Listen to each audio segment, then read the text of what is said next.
आज की क्लास में आप सबों का फिर से स्वागत है। झारखंड एकेडमिक काउंसिल के द्वारा जो बोर्ड की परीक्षा लिया जाता है और झारखंड में मैट्रिक की परीक्षा जो है इसके लिए मॉडल क्वेश्चन JCERT के द्वारा जारी किया गया है।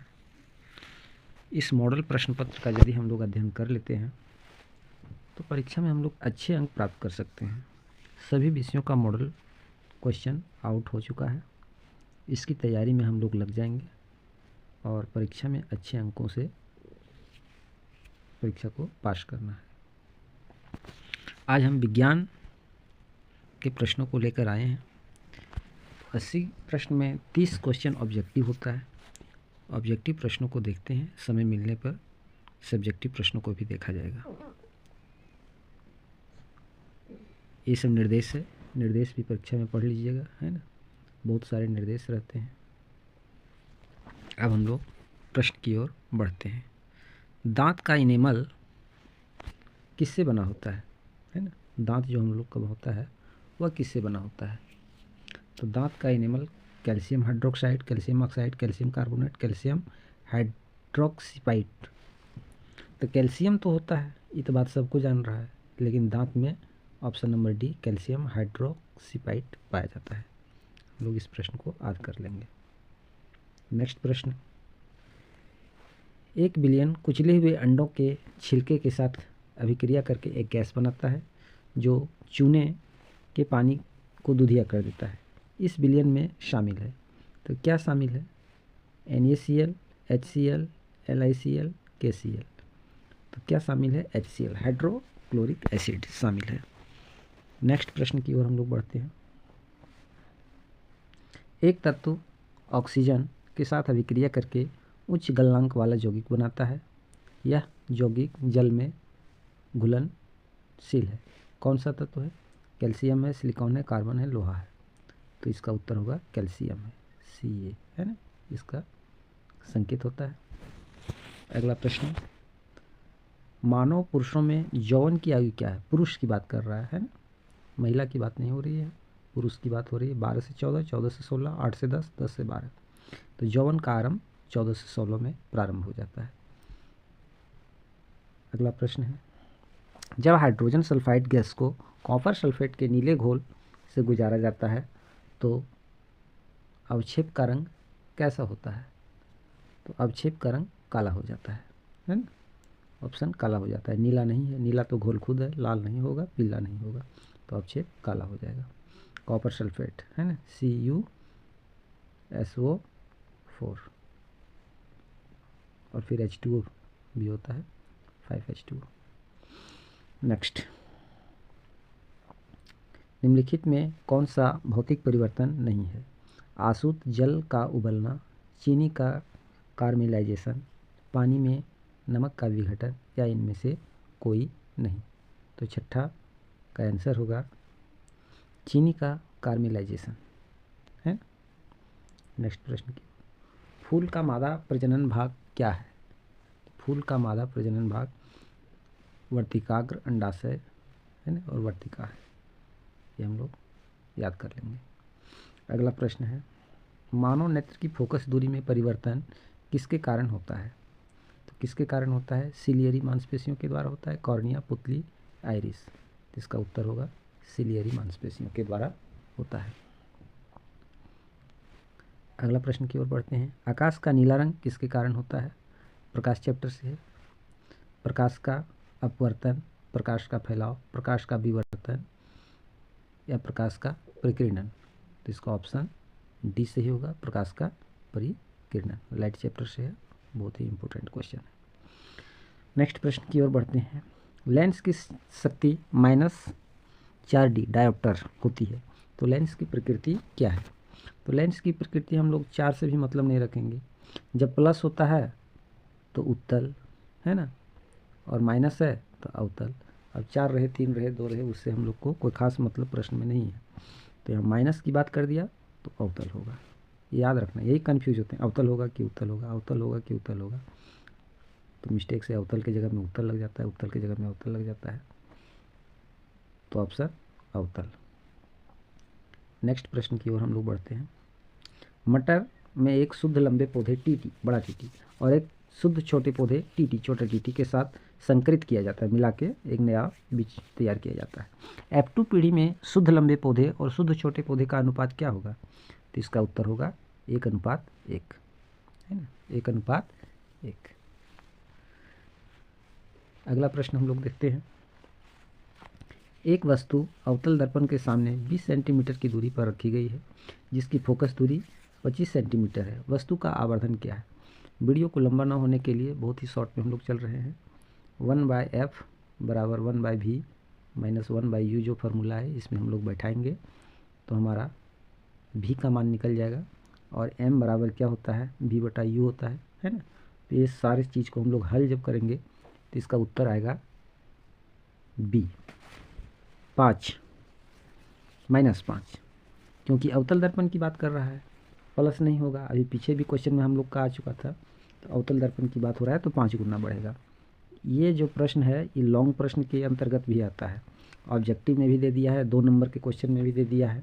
इसका रेखा चित्र भी खींचने के लिए कहेगा, है ना। तो ये प्रश्न बहुत ही इम्पोर्टेंट प्रश्न है। आगे हम लोग देखते हैं, इस प्रश्न को ध्यान में रखिएगा। खाद्य जाल के निम्नलिखित में से क्या सत्य है? खाद्य जाल के लिए क्या सत्य है? प्रत्येक स्तर पर उपलब्ध ऊर्जा कम होती है, ऊर्जा विभिन्न स्तरों से होकर उत्तरोत्तर गति करती है। तो दोनों बात सही है, ये भी सही है, ये भी सही है, यानी ए और बी दोनों सही हो जाएगा। नेक्स्ट प्रश्न की ओर बढ़ते हैं। यदि किसी विशेष छोर से देखने पर परिनालिका में धारा की दिशा वामावर्त है तो परिनालिका का सिरा क्या होगा? परिनालिका का सिरा क्या होगा? उत्तरी ध्रुव में होगा, है ना, उत्तरी ध्रुव में होगा। पश्चिमी ध्रुव नहीं होगा, पूर्वी ध्रुव नहीं होगा, दक्षिणी ध्रुव नहीं होगा, उत्तरी ध्रुव होगा। नेक्स्ट, निम्नलिखित में कौन सा व्यंजक सर्किट में विद्युत शक्ति का प्रतिनिधित्व नहीं करता है? देखिए ये बहुत इंपॉर्टेंट है, क्वेश्चन को उल्टा करके दे दिया, नहीं करता है, ध्यान में हम लोग का रह जाता है, करता है। तो इसका उत्तर क्या हो जाएगा? सोचिए और बताइए, बी नंबर इसका उत्तर हो जाएगा, है ना। नेक्स्ट प्रश्न की ओर हम लोग बढ़ते हैं। जलीय द्रव और लेंस के बीच का काला उद्घाटन क्या कहलाता है? क्या कहलाता है? तो पुतली कहलाता है ना। लेंस और जलीय द्रव आँख में जो है, आँख चैप्टर्स, लाइट चैप्टर में आँख के बारे में जब पढ़े होंगे तो पुतली होगा। नेक्स्ट प्रश्न की ओर बढ़ते हैं। निम्नलिखित में कौन सी गैस वसा और तेलयुक्त खाद्य पदार्थों को लंबे समय तक संग्रहित करने के लिए उपयोग की जाती है? तो कौन सी गैस है? नाइट्रोजन गैस है, जो हम लोग कुरकुरे वगैरह खाते हैं, पैकेटिंग जो आता है कुरकुरे चिप्स, पूरा पैकेट फुल रहता है, हवा भरा हुआ रहता है। तो कौन सी गैस के कारण? नाइट्रोजन गैस के कारण, क्योंकि भोजन नाइट्रोजन गैस में खराब जल्दी नहीं होता है। एक विद्युत जनरेटर परिवर्तित करता है, क्या करता है? विद्युत ऊर्जा को यांत्रिक ऊर्जा में, यांत्रिक ऊर्जा को ऊष्मा ऊर्जा में, विद्युत ऊर्जा को रासायनिक ऊर्जा में, या यांत्रिक ऊर्जा को विद्युत ऊर्जा में। तो इसका उत्तर होगा यांत्रिक ऊर्जा को विद्युत ऊर्जा में रूपांतरित करता है। जनरेटर है, जनरेटर चल रहा है, तो जनरेटर क्या है? यंत्र है, और यंत्र किस में आ गया? हम लोग को करंट दे रहा है, तो विद्युत ऊर्जा में। रासायनिक यहाँ तो किसी भी प्रकार का समीकरण नहीं हुआ, कुछ रासायनिक पदार्थ यहाँ मिला नहीं, समीकरण नहीं हुआ, Cu+ H2SO4, है ना। इस तरह का यदि कुछ होता तो रासायनिक बात यहाँ होता, रासायनिक बात हुआ नहीं, तो यांत्रिक ऊर्जा में। नेक्स्ट प्रश्न, सामान्य दृष्टि वाला एक युवा वयस्क के लिए स्पष्ट दृष्टि की न्यूनतम दूरी क्या है? 25 metre, 25 centimetre, 20 centimetre, 20 metre.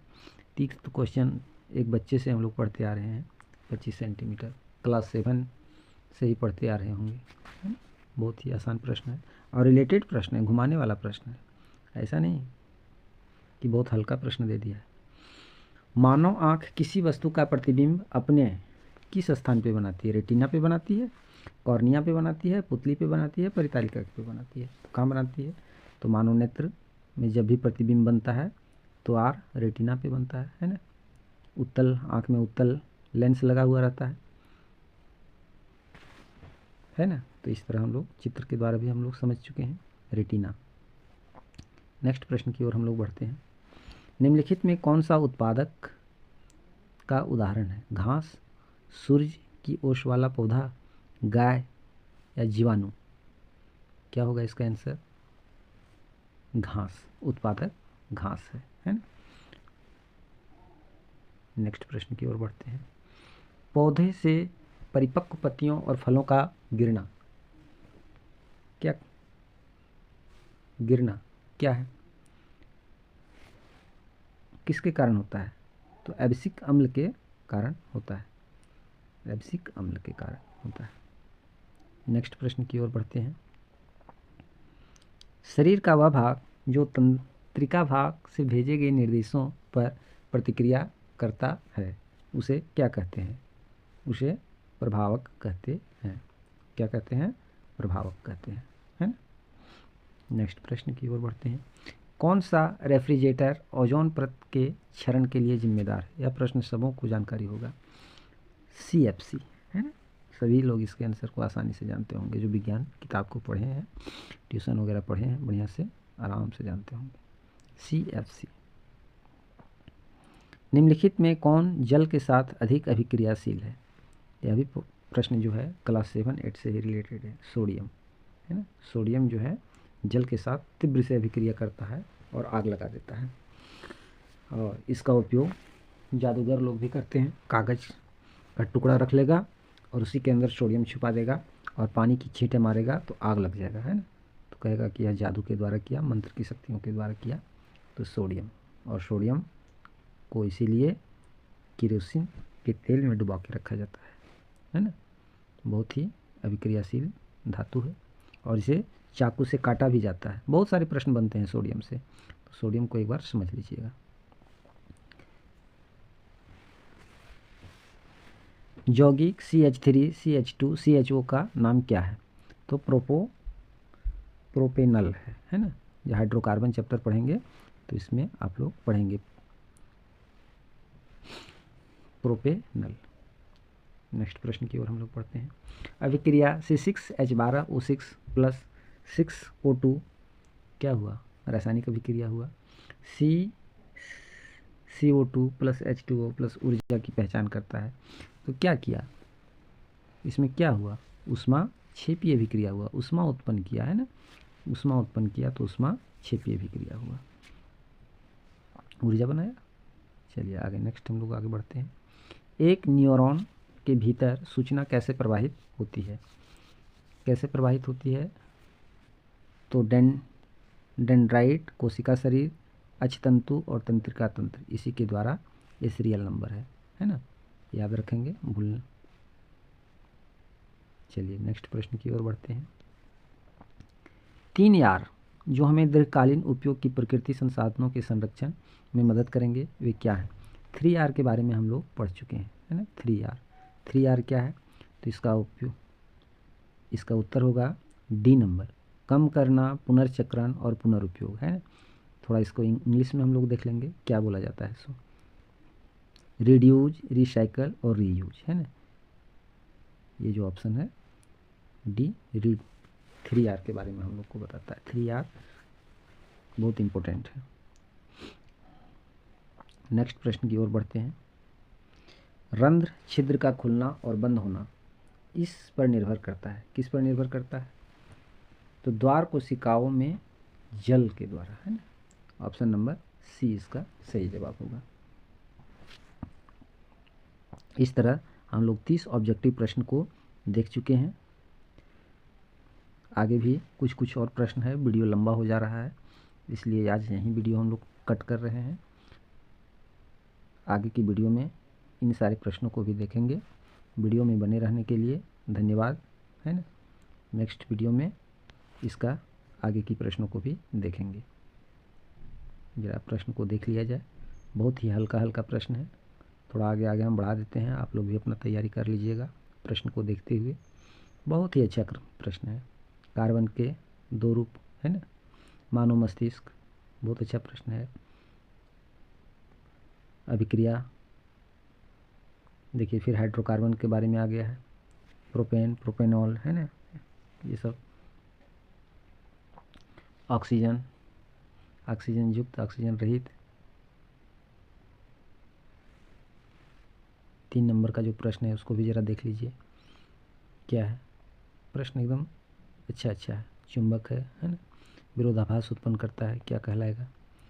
2 billion है, बिलियन वाला तो हमेशा आता है, यह जो प्रश्न है हमेशा आता है। फ्यूज तार का उपयोग विद्युत उपकरणों की सुरक्षा कैसे करता है, इसके बारे में बताइए। अपघटक क्या है। 5 सेंटीमीटर लंबाई की एक वस्तु, देखिए वही जो ऑब्जेक्टिव क्वेश्चन आप लोग को बता रहे थे वही आपका 3 नंबर का दे दिया, और भी लॉन्ग में दे देता है। मिश्र धातु देखिए मटर वाला भी पौधा ऑब्जेक्टिव में था, यहाँ भी दे दिया है ना। इसमें से कुछ यौगिक का नाम लिखिए, देखिए हाइड्रोकार्बन आ गया, यौगिक का नाम लिखना है। विद्युत चुंबक, इस तरह बहुत सारे प्रश्न हैं। वीडियो लंबा हो जा रहा था इसलिए नहीं बना पा रहे हैं। प्रश्न देख लीजिए और आप लोग तैयारी कीजिए, और समय मिलने पर नेक्स्ट वीडियो में इन सारे प्रश्नों का हल भी लेकर आएंगे, है ना। देखिए प्रश्न बहुत अच्छा प्रश्न है। यदि इस प्रश्न को हल कर लेते हैं तो फर्स्ट डिवीज़न नंबर आराम से हम लोग का आ सकता है ना। देखिए उत्तल लेंस में दे दिया, सेम वही क्वेश्चन है ना, लॉन्ग में दे दिया 5 नंबर का, वह भी क्वेश्चन आपका 5 नंबर के अनुसार ही था, लेकिन प्रश्न को कभी 1 नंबर में दे देता है, 2 नंबर में दे देता है। देखिए 52 क्वेश्चन ख़त्म हो गया। इस तरह आज के वीडियो में बने रहने के लिए बहुत बहुत धन्यवाद। नेक्स्ट वीडियो में हम लोग फिर मिलेंगे। धन्यवाद।